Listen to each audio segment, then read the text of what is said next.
咁 Hello 大家好，咁我就係而家係 U5 嘅主理啦。咁當然仲有其他啲咁嘅 title，咁包括係策劃師啦、設計師啦，就會相對比較多重嘅身份。好似之前南風窗嘅採訪嘅，咁就係以斜槓青年同埋街霸咁嘅稱呼嘅，係嘅。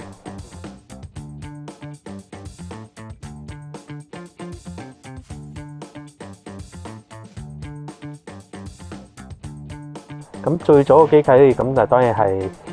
都幾隨機嘅。咁早期嗰陣就同我 partner 阿冠廷就一齊做緊個影像拍攝嘅公司。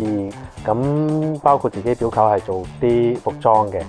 當年就有個生薑麵事件嘅。咁嗰陣就拍到就講生薑麵出事，咁國潮梗係會崛起啦，係嘛？咁又咁啱有翻咁嘅條件，咁我哋咁啱又係畢業啦，咁啊轉向做咗個品牌玩下嘅，係咯。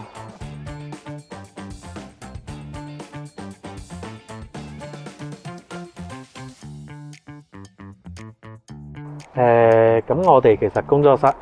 唔單止喺呢度第一次嘅，早期又有幾個地方嘅。咁上一個工作室就喺牛棚，我唔知你知唔知啦。牛棚其實係美院嗰度啲老師啊，同埋啲研究生嗰啲租工作室嘅地方嚟嘅，都係屬於一個又係啲文青嘅一棟樓啦。上一次嘅工作室喺嗰度喺7樓嘅，但係嗰度好似就太高啦，我哋存貨同埋開會都比較唔方便。咁後嚟我哋就決定揾下低樓層啊，好做庫存送貨啦。咁開頭都唔係諗住開店嘅，開頭係諗住係整個工作室嘅，即係自營嘅啫。咁呢邊嘅街頭氛圍我係非常之中意。喺曉港未發展起身成為 City Walk 之前，我哋呢邊就已經開始，我哋已經做啦。而且係喺呢附近住，我係非常之熟悉呢邊生態嘅，即係知道我人就知呢邊基本上我都熟晒嘅話，係咁。因為中介揾到呢度又係1樓，所以順勢就開咗間店一齊去經營嘅啫。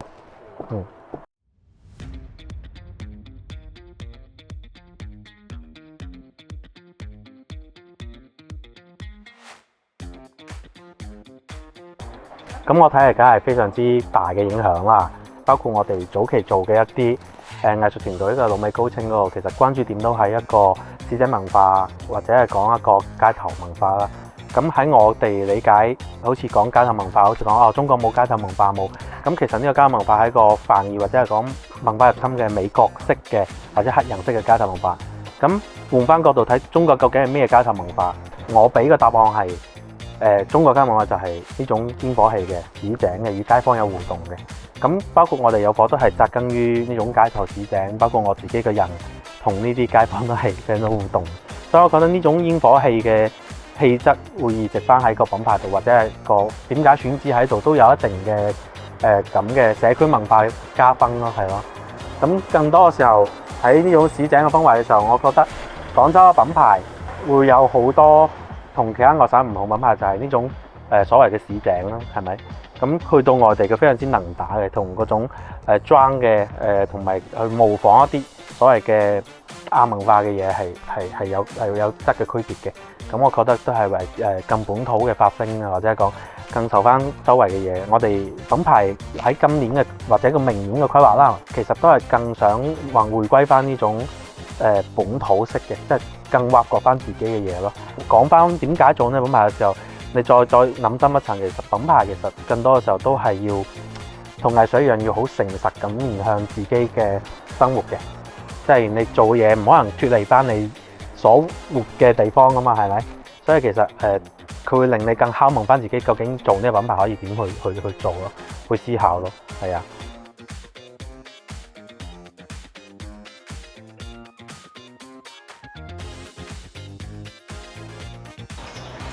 Hello 大家好，我姓李，木子李個李，咁好多人叫我李老師，係因為我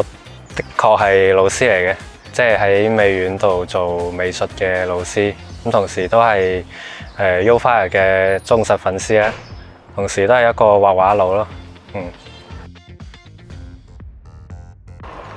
因為好簡單，就係我哋嘅 partner 其實每個人都係中意踩車嘅。最早我哋諗住做呢個騎行活動係冇話係好正式嘅活動嚟嘅，因為最早有咗呢個鋪頭之後呢，我哋成日星期六啊或者星期日呢，就夜晚一班人去踩車去飲下糖水啊，兜下風啊咁樣。跟住後尾就通過啲平台發吹之後，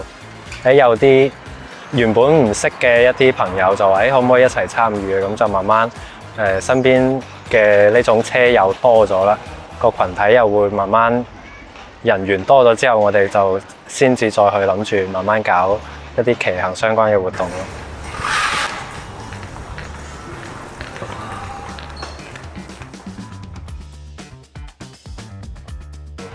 咁就其實都係講翻最早就係啱啱講到嘅，我哋開頭係好求其嘅，即係其實係冇話一定要去邊嘅，目的就係為咗去踩下車嘅。咁到咗後尾呢，有一次我記得比較深印象嘅就係叫做世界自行車日。咁我哋就其實係一個群裏邊就發話邊個得閒今晚就一齊出嚟踩車呢。咁但係就嗰晚就竟然即係嚟咗好似差唔多30幾人。即係我好驚訝，跟住又係意料之外嘅，因為好多係即係本身唔喺個群裏邊，但係通過朋友帶朋友咁樣，或就當時就成條街呢度全部都係單車。咁當時其實我係有少少壓力嘅，就係因為平時踩車都係幾個人，咁你一時間帶住30幾人出去，咁你其實當時又冇話規劃好具體係去邊度嘅，咁就都係踩翻啲自己平時熟悉嘅路線啦。咁就沿住江邊啊咁樣嘅地方去踩。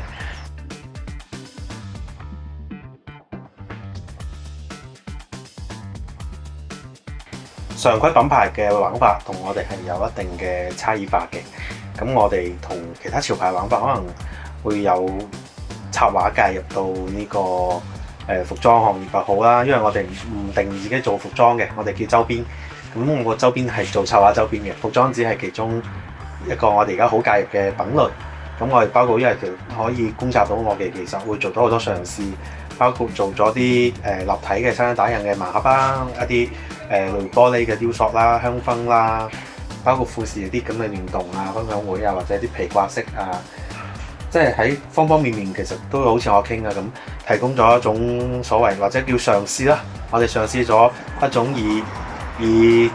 唔同角度去介入服裝類嘅呢種嘅方式，包括係插畫嘅大主題嘅形式。即係其實我都有觀察品牌嘅呢樣嘢，好多品牌其實佢係一個好簡單嘅 prompt， 只需要去買一個態度或者係好快脆咁快速嘅。咁喺呢個咁快嘅時代，我哋可能都係更想將自己咁多年受教育嘅文化，或者係自己生喺呢個廣州呢種市井嘅文化，去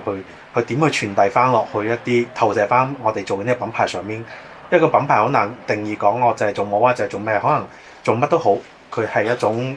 介質嘅啫。咁我就係喺度試圖揾緊呢種介質，佢又可以做文化，又可以賺到錢咯。我希望喺一齊做嘅時候，我哋partner 又好咩，可以呢度有收益啦，包括文化上嘅收益啦，同埋財富上面嘅收益啦，當然係啊。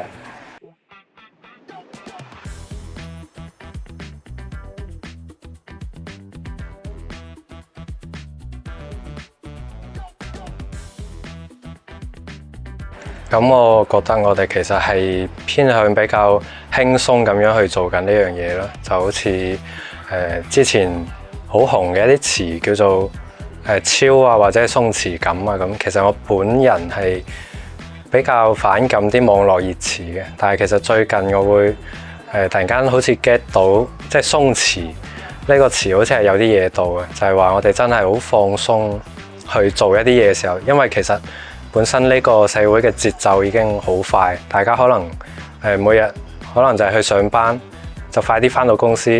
喺公司落班又想快啲返到屋企，咁其實就係不斷咁樣走嘅時候，你會發現其實慢落嚟去做一啲嘢會更加有意思咯。咁我哋其實一直做緊嘅其實都係建立緊一個平台啦。咁呢個平台裏邊可能會發生好多嘢。但係嗰啲嘢咧，我哋一直都冇話將佢定義死，可能會發生乜嘢。我哋其實一直都喺度不斷去嘗試咯，同埋大家係以一個比較一定係一個輕鬆嘅姿態入到呢個平台裏邊去做各種嘅嘗試咯。同埋大家可能對每個人對有火呢個概念可能諗法都會唔一樣。咁我覺得點樣為之有火呢？每個人有唔同嘅睇法。咁呢啲睇法一齊加到入嚟嘅時候，我覺得佢就會變到更加好玩同更加有意思咯。